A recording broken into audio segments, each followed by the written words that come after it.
to get back to you.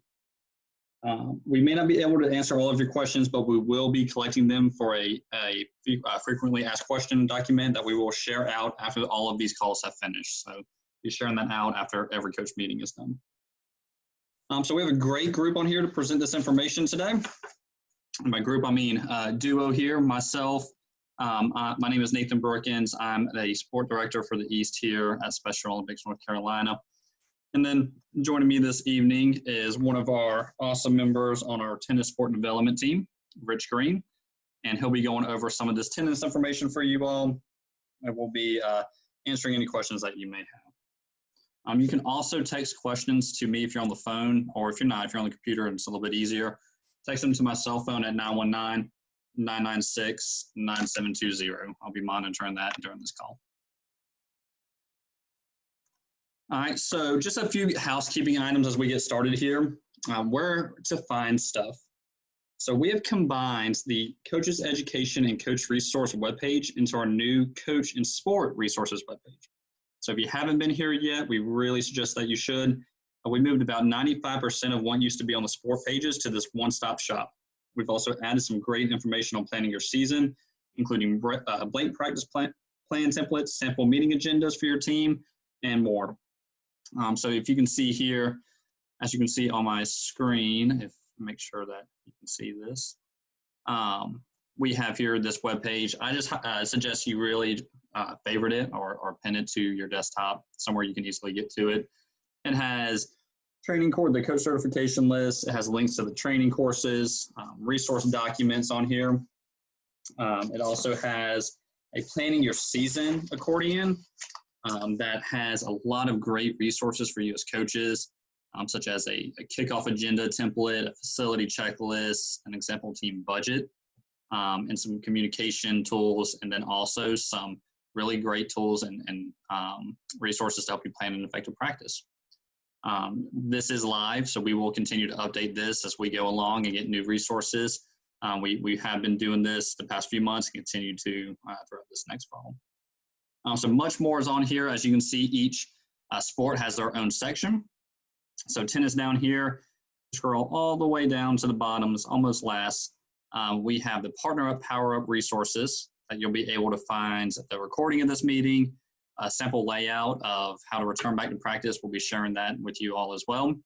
A couple of great videos, and then we will also have our live training sessions registration links here for you as well. So check that out, and then of course our typical rules and modifications are on here. So great webpage. Go ahead and check it out. Like I said, if you haven't already done so, make sure you do and favorite it. It's really great. And on that note of coach education and coach resources, I want to go over a few items about our coach education and development. Of course, things look a little bit different here with COVID-19, but starting here soon we'll be offering bi-weekly live online coach continuing education sessions, and this will be starting October 6th with coaching Special Olympic athletes. So future sessions will also include the newly revamped Principles of Coaching, which is awesome. We're going to be doing that live. And it is our goal to make these an hour in length. Please note that we will not be recording these sessions though, because the premise of them being live, we want the coaches and trainers to interact during the training. So we'll be having some live interaction virtually. Therefore, we're not going to be recording these. So make sure that you sign up for them when we do release that information. Again, the first one is October 6th. We'll be doing coaching Special Olympic athletes.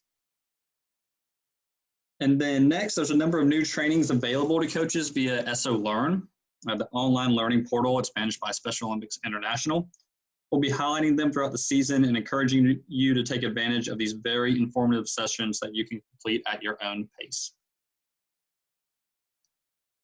And I know a big question that we get is, what does coaching and certification look like for this fall? So for fall 2020 only, to be considered a coach for the fall Partner Up, Power Up season, all one needs are the requirements of a sport assistant. So coaches are able to be recertified in all their sports except equestrian. Just as a reminder, equestrian does have an in-person recertification due to the nature of the sport with a live ton, 2-ton animal being involved. But they can complete, and for other sports, their online recertification tests, and those will be available after October 1st. So for right now, no initial sport certification is required at this time. That is for new coaches and existing coaches as well, if they're looking to recertify. And last bit of this housekeeping part, as many of you know, our goal is always to get sport information updated and out by August 1st, the start of our program year. However, with the adjustment to our training and competition plan for the remainder of 2020, the rules as they stand are not necessarily applicable. So therefore, we're going to be updating our typical materials by October 1st. And what I mean by typical materials are the sport notes, our registration forms, the SONC modifications, rules modifications, and the recertification tests. Those will all be updated by October 1st, and we will send out an alert and email to you all, letting you know that those are up online on that Coach and Sport Resource webpage. And then lastly, they're all also going to be updates about coaching levels and other courses that we're going to be sending to you in a separate communication. So just be on the lookout in those inboxes. So that covers kind of those housekeeping items for this evening. Now we're going to get into the real bulk of what we're meeting here for. And this first part is the Partner Up Power Up. And then later on, we're going to be getting into returning to practice in person. So again, any questions, please feel free to send them in that chat box, and make sure that you can also text them to my cell phone as well. It'll be here on the screen in a second. So what is Partner Up Power Up? So at its core, Partner Up Power Up is a fall training season with general fitness and sports practices. We want everyone to stay active, to keep training, and to pursue that healthy lifestyle. As we all know, the world has turned a 180 since this time last year, and our small corner of the sports world is really no different. We've all had to think differently about how to offer sports, and we know you as coaches are managing a number of things outside of your role here in Special Olympics. But we've taken the guesswork out of how to do sports and created a step-by-step plan down to which stretches and drills to do and when to do them, and we've made them applicable to all of our fall sports. So this is a comprehensive 10-week program where every single day is laid out with activities, exercises, ideas to keep moving, and of course, some take a break days are built into there as well. Our intention with this program was to create a base program that any athlete could do either with a group or at their own home. And we know that it might not be easy for you as a coach with all of your typical responsibilities outside of your role as a coach to really wrap your head around how to plan a program where you're not able to see your athletes and do what you typically do that you've been used to doing for the entire time that you've been a coach. So this program can be a starting point for you, or you can follow every single word, or you could just use a few pieces that work for you and your team. So it's both a specific plan and it's customizable. It really does allow for your creativity. You can also leave all the hard work up to us, your own staff, and our trainers, and use this plan as a way to check in on your athletes. And additionally, you do not have to be a fall sport coach to conduct sport training. We want to assure you that anyone that has hesitation about this program, it is not just an online and virtual program only. This is designed to work if you're a solo or if you have a team. We made this plan available in hard copy for everybody. And I mean everybody, that means coaches, unified partners, volunteers, parents, and of course athletes. And we're calling it the Playbook. We're also going to be sharing it out on our website, on the Coach and Sport Resource webpage, as you saw there under that accordion, and email to participants. So the goal is, if you live in Tyrell County, for example, you could do this program by following along in the Playbook for 10 weeks, or you can do it solo, but also we're going to find partners for you. We're going to make this unified and find unified partners to team up with athletes as well. So really it's involving everybody into the movement, coaches and volunteers, and of course our athletes, unified partners. And all these teams will be of 10 or less. You ask, why are we doing unified? It's always better to have some company.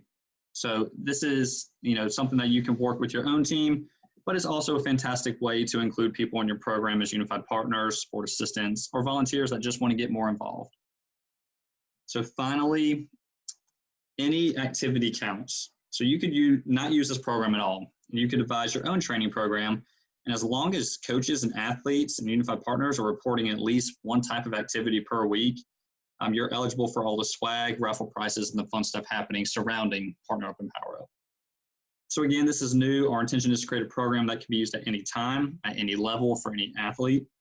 We will consider any and all constructive feedback that you have about the program so we can make it better. So please share that with us. You may have my email or one of us on sports staff, but you can always also send any of those items to sports@sonc.net. We do want to hear directly from you and get that feedback from you so we can continue to improve this. So with that being said, you may say, what are your options for training? First, there's the option to use the program as laid out. As we mentioned, everyone that registers gets the playbook in addition to their selected sport playbook. So again, you don't need an internet connection for this because this program will include this tracker here. And everyone should use this because this tracker verifies activity, and when turned in, it makes everyone eligible for the raffle prizes. So again, they'll be getting a tracker to follow along every single day, mark off if they did that, turn that in, and that will make them eligible for prizes. The second option is the old-fashioned telephone, and this includes those live training sessions on Tuesdays and Thursdays. So toll-free call-in numbers are provided for all sessions, live sessions, and coaches can also use the phone to do check-ins with the team and also to help report activity. Want to make this easy on you coaches to receive that activity. We'll be talking a little bit more, but and really, you can use the phone and call an athlete if they can't send it to you via email. Call them up and ask them what they've done that week and get their activity, and then you can report it back to us. And then also the next option is online options. So some of you are already getting together with your athletes, and keep doing that. If it's working, keep doing what you're doing. No need to introduce a new communication mode if you have one is working. However, in that same line, you can use the Power Up plan by just incorporating it into what you're doing now.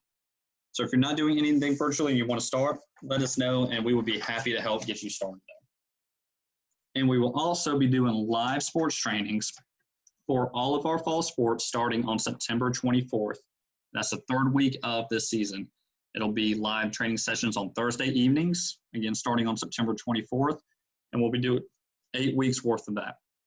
Our team has put together some really great content, and we've actually partnered with Abilities Tennis Association North Carolina and Lou Welch and her staff to really develop this great content. They have been great and have really just put together some awesome drills for all of our athletes and unified partners and coaches as well.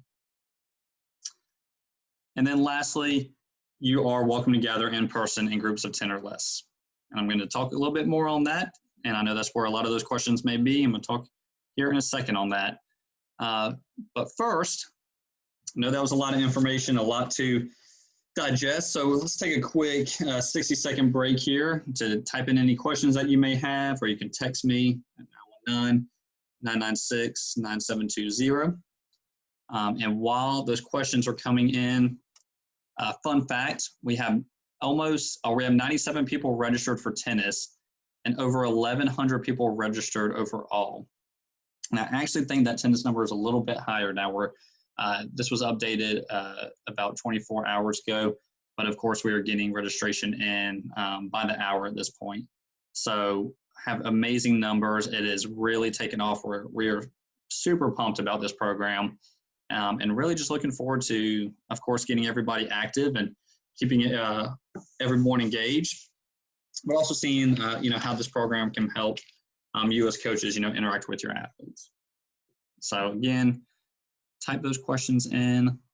I know there's been some other meetings and may have had your questions already answered, but I'm not seeing any right now. So any other questions that you have throughout the time, just continue to use that chat box and we'll make sure to answer at the end.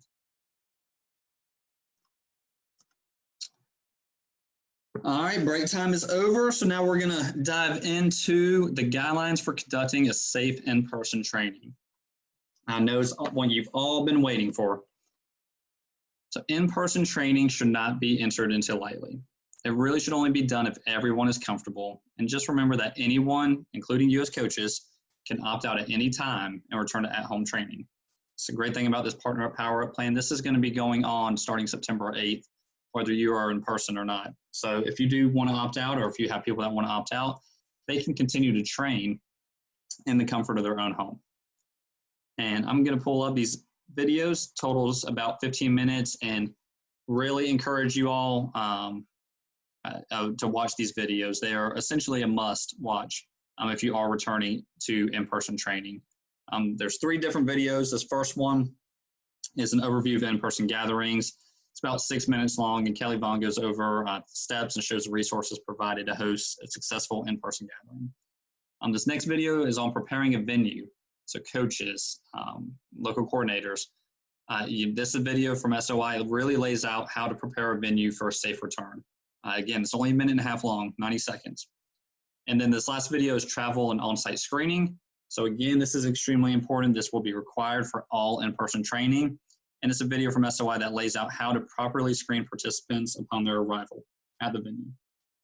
So make sure you are checking this out. We want to make sure that you are watching these videos on here. And this is also can be found on the Partner Up, Power Up webpage. And if you scroll down to Training Together in Person, you'll find it right here at the top. And then also a return to activities protocol. All right.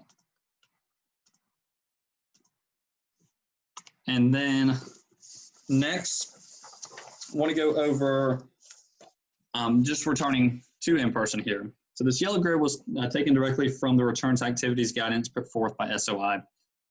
It is important to note that the advice from SOI's medical team is that Special Olympics activities should always lag behind any movement upwards in phases in our communities.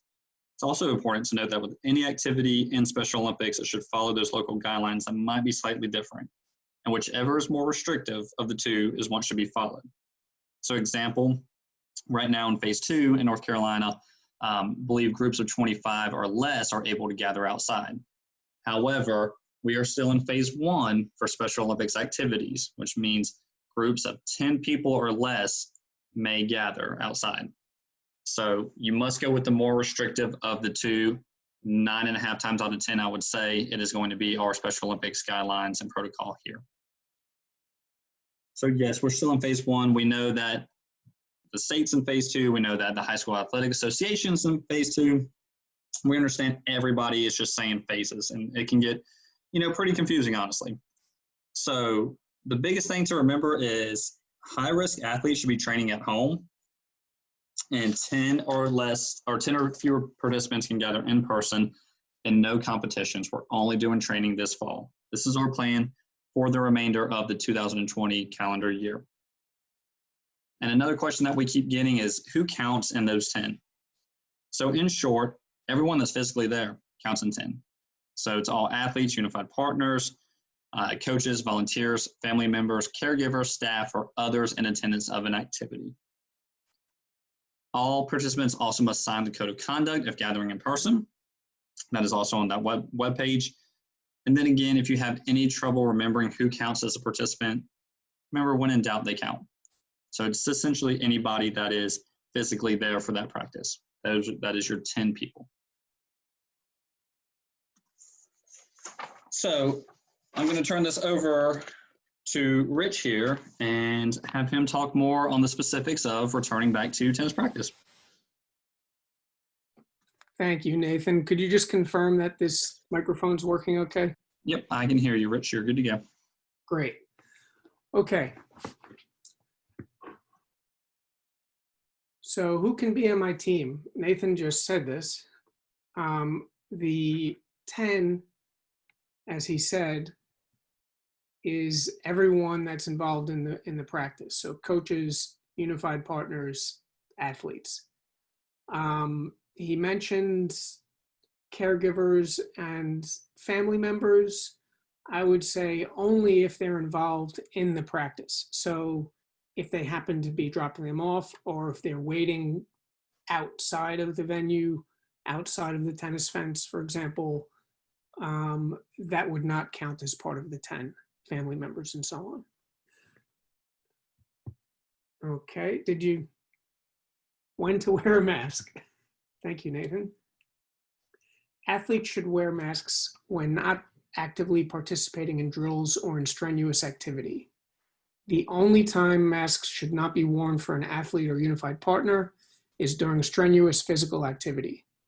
This means actively participating in fitness activities and drills.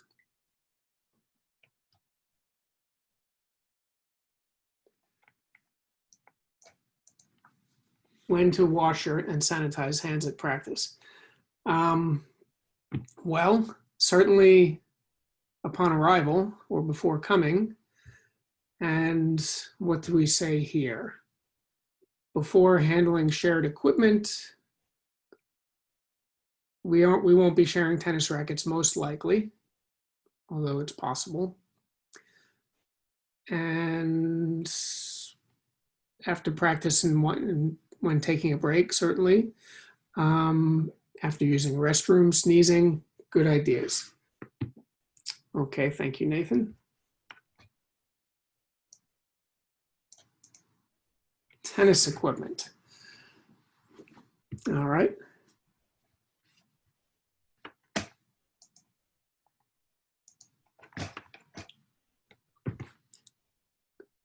Participants should bring to training sessions their own sports equipment, water bottles, towels, and any other personal items. If you know your athletes do not have their own equipment, please work with your local coordinator on using your existing equipment to lend to athletes for the season or to purchase for them to use at home. And then those items become team items after the training season is over. Have sanitizing supplies. If there is a situation where shared equipment, tennis rackets, tennis balls might be used, and sanitize in between uses. I don't know of a way to sanitize tennis balls, but I think time will take care of that. Frequently clean commonly touched objects with an antibacterial cleaner. Ensure the facility you're using has a consistent cleaning schedule, including for restrooms and hand washing areas. Tennis balls. We're recommending coaches and volunteers should be the only ones to touch the tennis balls unless the athlete is serving. Coaches should disinfect, sanitize hands after picking up balls.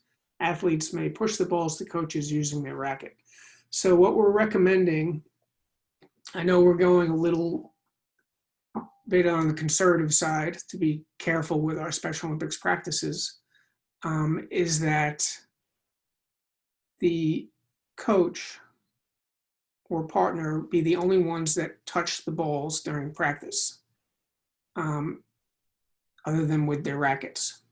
The exception to that would be if you would like to give athletes or assign athletes a certain number of balls for that practice or for several practices, and with a marker write some sort of symbol or their initials on those balls. Then if they were playing singles or doing some sort of serve return drill, they could serve with those balls that have their initials on it. And it would be a little complicated because then the balls have to be returned to them and they could go on another court. So when that is going on, I recommend that we don't have baskets of balls spread out all over the court or the court next to yours, that this be at a time when there are very few tennis balls in play and perhaps everyone or most people would be serving or using just a small number of balls. That way you have a chance to actually keep track of these balls that are assigned to the person that will be using them to serve. That's my recommendation with that. Let's see if I covered what it said here about serving, because I did a lot of ad-libbing. Yes, I did. Okay. How to set up your tennis practice to ensure social distancing. Remember, you need enough space within your group to safely maintain the 6-foot physical distancing recommendation between people, and you should maintain a reasonable distance between your training group and any other groups who may be using the facility. No fist bumps, high fives, hugs, huddles during and after activity. For personal space and for a place to keep their water bottles and racket bag covers or whatever else they might bring with them, we recommend that you assign each athlete a spot on the court, or a spot off the court, either behind or beside the court, and that these spots be separated by 6 feet or more to where other athletes would have their places. Since we have small practices, we could have much more than 6 foot space between these athletes. And I will speak about this a little bit more when we get to the court setup. Thank you. Okay, so let's take a look at this. I hope you can see this on your screen. If you called in, you cannot, obviously. There's a diagram of a court with triangles, which are cones. Let me first read what's written on this sheet here. So we're going to go over how to actually set up your practice area to ensure you are following the proper guidelines and rules. It is important to remember that training is limited to 10 total people, including athletes, coaches, and any volunteers you may have at your practice. Before we go on, let me just say, if you have one court, you do not want 10 people. We were thinking 10 people for 3 or more courts, but use your judgment. That's too many people to have in a small space. So court restrictions: no more than 3 athletes and 2 coaches training on 1 court at a time. That makes sense, and that covers it. Only 2 athletes should be practicing on that court at a time. The 3rd athlete could be off the court with an assigned coach working on additional skills or taking a break in their location. I'll talk about that a little bit more in a moment. At least 1 coach should be on the court. Well, on the court or at the court. Doesn't have to be physically on the court, could be at the net and directing things. All tennis balls and any shared rackets should remain on the same courts during the entire practice. Okay. Coaches are responsible for the court they are assigned to. This means they should be the one setting the court up using cones, separating out the tennis balls for serving, and making sure that their court has PPE. No physical touching or physical prompting of athletes' unified partners. That makes sense. Designated athlete area. Each athlete must have a designated area to put their belongings and go to when not training on the court. So when they're getting a drink, when they're taking a break. These areas should be clearly marked and assigned to 1 athlete. You could either use a marker, you could use those tennis spots are a good thing because they're different colors and someone could remember their color. You could even write on those if you wanted to put initials. Designated athlete areas must be at least 6 feet apart. They can be on the side back of the court if room is available. Let's stay on this slide a second longer, Nathan, please. So looking at this setup, the cones, I'll describe it just in case some people can't see it, and I think it needs a little describing anyway. The diagram shows cones 3 feet from center on both the ad and the deuce side, on both sides of the net. So if you had 4 people on that court, what this does is it provides a buffer so that the players on the deuce and the ad side, if they stay on their side of the cones, would be at least 6 feet away from the athlete on the other side of their court, on the ad or deuce side. If you are playing singles, obviously those cones don't need to be there. If there's only 1 athlete or 1 coach on either side of the net, you could have it so that these cones are only on 1 side of the court. You might have one coach feeding balls from 1 side, and then you would have the cones on the other side with perhaps an athlete on the deuce side, an athlete on the ad side, and maybe even an athlete waiting off to the side. We don't want to have lines that athletes get into because that makes it much more difficult to keep the distance. And we know a lot of athletes aren't so good at staying in lines and paying attention. So with shorter practices and less people, it could certainly be more concentrated, a lot less downtime, and it should be easier to stay focused and to accomplish these things. So if you notice these cones are on the court, that means you won't be playing doubles. It just doesn't work. You could play singles, but not doubles because of what we're trying to do to keep the athletes at least 6 feet apart. Okay, thank you, Nathan. Okay, So here we have multiple courts with separate entrances. So everything that we said for one court still applies. The additional thing here is that when you're entering and exiting the courts,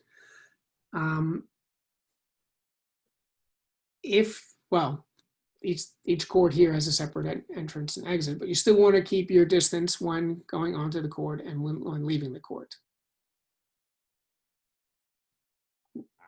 Thank you, Nathan. All right, so here is where we have one entrance exit for a set of more than one court. And in this case, what SONC recommends is that the people using the furthest court from the entrance and enter first and leave last. So let me read through this, and then that brings up something else I remember to talk about. Coaches and athletes may switch courts, so movement between courts. It's obviously necessary to have some rotation involved in your practice. In most cases, it would be very restrictive for you to say athletes and coaches must stay on one court and play with the same people the entire time, because it just may not work very well. You need to have some rotation. You might have drills happening on one court and singles on another court, but because movement involves sometimes moving personal gear and keeping distance, you certainly want to limit the number of times that this happens. So you don't want to have a rotation every few minutes, but you could have a rotation every 10 or 15 minutes, or I would just plan that into your practices to make it simpler. Another thing you could do is, if you happen to have personal belongings between two courts along these sidelines there, then if an athlete or a coach were moving between those two adjacent courts, their personal gear would not have to be moved. It's already on that other court that's adjacent to you. Tennis balls will be hit onto other courts. That is inevitable. If you have multiple courts, make sure that serving balls are marked and designated per athlete. Only coaches should be touching tennis balls except for the designated serving balls. Coaches should sanitize their hands. Instruct athletes. Athletes could help by pushing the balls to the side or the net using their rackets. Entering and exit. This is what I said first. You want to have the furthest away from the entrance enter the courts first and leave last. Thank you, Nathan.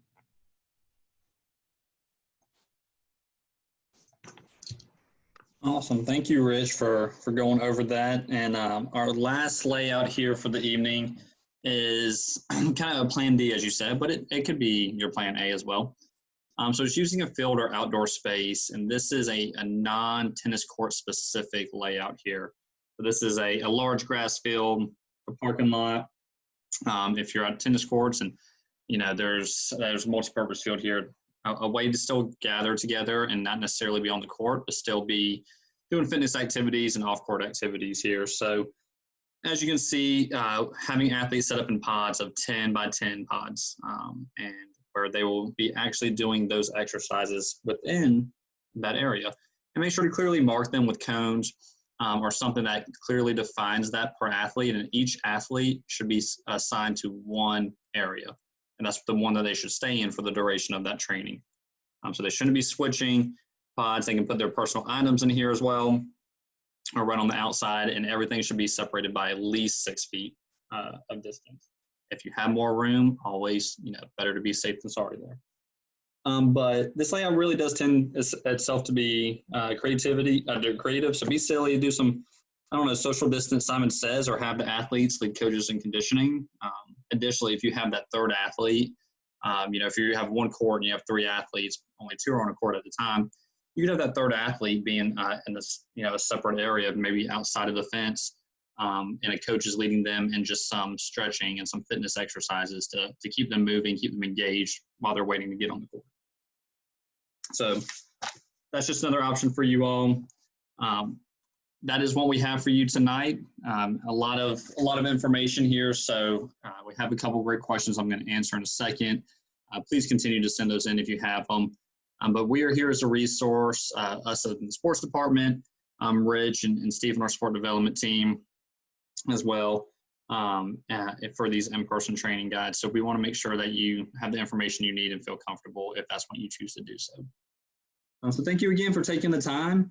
And if you have any questions, make sure to send those in. But to make sure to get credit for being on this call and listening, you need to email the following to sports@sonc.net. So much like our coaches meetings for fall tournament, we want to make sure that you are on here and listen to it, especially if you're going back to in-person practice. You need to send the password SERVE to sports@sonc.net. And you also need to send your name, your local program, the sport you're coaching or helping out with this fall. It can be multiple: tennis, golf, whenever you are involved with this fall. And then, of course, any questions that you may have that you think of once we get off here tonight. So make sure to send that in. I'm going to leave this up right now. And I'm going to answer a couple questions here. So a great question about hand sanitizing and making sure, hands are clean. So we are suggesting that after or before balls are being touched by the coaches. So remember, only coaches should be touching the tennis balls, except those designated tennis balls for athletes to serve if you choose to do that. So only coaches should be touching them for the majority of the time. So coaches, make sure you're sanitizing your hands before you touch the balls. And then, yes, you can run through a basket of tennis balls. You don't have to do it after each ball that you touch. You don't have to sanitize your hands after each ball. So you can run through a basket, but then once you are done with that, again, please make sure to sanitize your hands. And then I know it sounds like a lot, and we're being, cautious here, but we just want to make sure that everybody's safe. So once you do that, and then you pick them up, at the end of picking them up, again, make sure you're washing your hand or sanitizing or washing your hands there. So I know that's a lot of sanitizing and washing, but again, we want to be cautious. We want to make sure this is a safe environment for all involved. And then another great question about coaches and partners or athletes, if they're related, if they're all family, and only that single family is out of practice. The question is, do all of the protocols need to be followed? And that is a great question. I will follow up with you on that, and we actually may put that on our frequently asked question there. That's a good one across the board. So I'll follow up with you on that. Thank you, Eric, for that question. That's a very, very good one. So if there are any other questions, again, send them in. Make sure you're sending this email to get credit for being on here tonight. Really appreciate all of your time for listening to us this evening. We're really looking forward to getting started with Partner Up Power Up on September 8th with that first fitness training session, and hope to see all of you and almost 100 athletes and unified partners on that first tennis-specific training on September 24th. So if there's no further questions, I will let you all have the evening back. Rich, thank you for being on here tonight and for all your input. And then Lou, I know you're out there as well. Thank you for all that you've done. These two and Steve on our sport development team and others have worked really hard to put a lot of this content together, and we're just really excited to push it out to you all. So thanks to them, and I hope you all have a great rest of your evening. Talk to you soon.